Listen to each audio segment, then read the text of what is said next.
U.S. intelligence fugitive Edward Snowden has flown out of Hong Kong, from where the U.S. was seeking his extradition on charges of espionage. He left voluntarily for a third country, a government statement said. The South China Morning Post quoted credible sources as saying he was due to arrive in Moscow later on Sunday. Snowden, an intelligence analyst, fled to Hong Kong in May after revealing details of extensive internet and phone surveillance by U.S. intelligence. Mr. Edward Snowden left Hong Kong today, June 23, on his own accord for a third country through a lawful and normal channel, the Hong Kong government said in a statement. On Saturday, the White House contacted Hong Kong to try to arrange his extradition, but the territory's administration now says the documents submitted by Washington did not fully comply with the legal requirements under Hong Kong law. As a result, Hong Kong says it requested further information from the U.S. government. However, the statement goes on, as the HKSAR government has yet to have sufficient information to process the request for provisional warrant of arrest, there is no legal basis to restrict Mr. Snowden from leaving Hong Kong. The statement says Washington has been informed of Hong Kong's decision. There will be speculation that Hong Kong has simply taken the easy way out, faced with the prospect of a protracted extradition battle in its courts, says the BBC's John Sudworth in Hong Kong. The statement says the government has also written to Washington asking for clarification following revelations by Mr. Snowden concerning Hong Kong, in particular that the U.S. had targeted Hong Kong-based computer networks. It is unclear what Mr. Snowden's final destination will be. There has been speculation about Ecuador and Iceland, while Russia's Interfax news agency quoted a source as saying there is a ticket in his name for a flight to Cuba.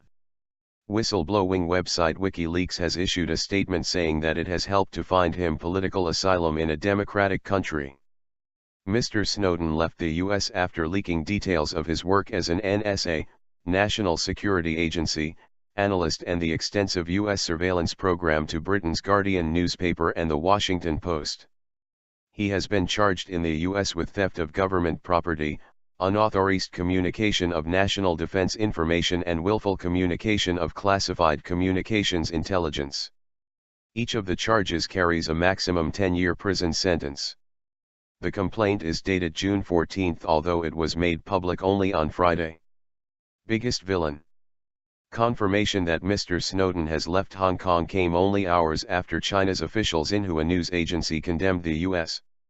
The agency pointed to the latest disclosures by Mr. Snowden to the South China Morning Post, along with previous revelations, calling them clearly troubling signs. They demonstrate that the United States, which has long been trying to play innocent as a victim of cyber attacks, has turned out to be the biggest villain in our age, says Xinhua. Xinhua says Washington should come clean about its record. It owes an explanation to China and other countries it has allegedly spied on. It has to share with the world the range, extent and intent of its clandestine hacking programs. The blunt commentary by China's Xinhua news agency comes only 2 weeks after President Barack Obama met Chinese leader Xi Jinping in California for a summit where cybersecurity was high on the agenda. The U.S. warned China that the issue of Chinese cyber intrusion and theft of intellectual property could strain relations, while China said it did not want the issue to become a source of friction. Beijing University. The latest revelations, published in the South China Morning Post, suggest a Beijing university was targeted.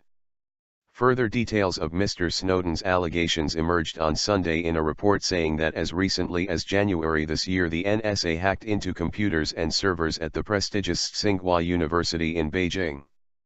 Mr. Snowden is reported as telling the paper that on one single day in January, at least 63 computers and servers at the university were affected. The South China Morning Post describes the university as home to one of China's 6 major backbone networks, from where internet data from millions of Chinese citizens could be mined. The leaks have led to revelations that the U.S. is systematically seizing vast amounts of phone and web data under an NSA program known as PRISM. Mr. Snowden said earlier that he had decided to speak out after observing a continuing litany of lies from senior officials to Congress. U.S. officials have since defended the practice of gathering telephone and internet data from private users around the world. They say PRISM cannot be used to intentionally target any Americans or anyone in the U.S., and that it is supervised by judges.